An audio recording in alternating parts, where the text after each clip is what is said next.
I'm now talking to somebody, Paul Hocker, Development Manager at London Play, who campaigns for more spaces for kids to play. Jolly good morning, Paul. Jolly good morning to you, Jenny. Lovely to hear you. Now, describe what your organisation does. Okay, so London Play is the charity for the capital that makes sure that we have a city that's fit for children to play in, because we recognise that play is really important for children's development, global development. Every aspect of their development is found in play in some way. How many boroughs in London? There are 32 plus the City of London, so let's call it 33. So there are 33 boroughs, and out of that 33, how good are they at letting their children play? Some are great, like Islington Council. They have supported play in by making sure that the 12 adventure playgrounds that are there are now kept in perpetuity for play, so nothing can happen to those playgrounds forever. Okay. Now, yeah, funnily enough, I was on Radio Kent last week, and I did this subject, and somebody phoned up and said, look, this playing in the street is a class issue. And I said, really? Why? And he said, well, because if you are working class, you don't mind your kids playing out, kicking a tin can around. But if you are from the middle class or upper echelons, it is seen as not the done thing, and that you are a bad parent if you let your child play out. Now, does that happen in London? There's pockets of that. I mean, I'm working in 14 boroughs now, delivering street play in some way or another, and I do bump into a bit of a stigma around parents that do let their children play out. They are seen as being neglectful in some way, whereas I think that's quite the opposite. They are actually giving children what they need. I think that's beginning to change. I think there is a sea change, and my phone is getting regular phone calls from people across London saying, we want a play street, how do we do it? But you see, when we first talked, which was, must be, about 5 years ago, it was a struggle uphill to get this going. But you've never given up on it, and now you are in demand. Where is that sea change from?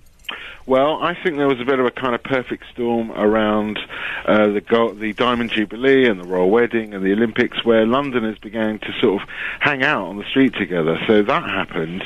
We were also pushing at getting children out playing, and there just seemed to be a sort of shift in attitude.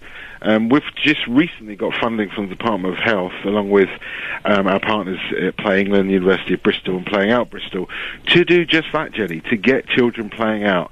And we're working targeting 5 boroughs and under, where childhood obesity is a real issue. I mean, really. Tell me what the boroughs are. We're working in Enfield, we're working in Haringey, Hackney, and Southwark, and Lambeth. Okay. And they have high levels of obesity, more than other boroughs in London? Particularly bad. But I mean, 1 in 5 children in London is obese. I mean, that's the position we're in now. And based on current trends, if we don't do something about this, by 2050, over half the nation will be obese. That's a massive health problem.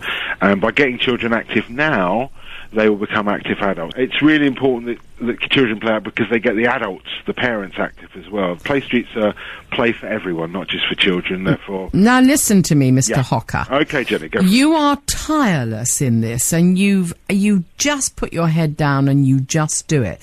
What has kept you going? I think... when you know an idea is good. I mean, this idea of play streets is not new. It's been around since the 1930s. And I know that there isn't that much money for play provision, as we said, from local authorities making those cuts. So this is a really good way of getting children active at a very low cost. And it gets communities talking to each other. It's really good for communication. So the idea is great, Jenny, so why wouldn't you pursue a good idea? Oh, no, but I love it. So now, just for people who don't know about it, if you live on a street, what do you do to make it a play space? Okay. If the street, as long as it hasn't got a bus on it, it's not a main road, there is no reason why your local authority couldn't give you play street status. So what they need to do is contact me if they live in London. If they're outside London, which contact Playing Out Bristol. But in London, it's me at paul@londonplay.org.uk. Oh, you even do the personal thing. Do you have no life? No, I just live on the street. That's how I operate.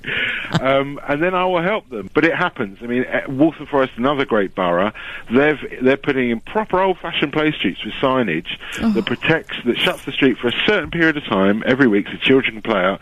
And the highways in that local authority are putting play streets into their development plan. So, do you know how much I love you? I love you too, Jenny. You know no, but I love you more. So give the address again. To contact me, it's paul@londonplay. That's one word, londonplay.org.uk. And our website's www.londonplay.org.uk. And we are here to help. Oh, I thank you so much, that No problem, tireless man. Thank you, Paul Hocker. What a brilliant thing.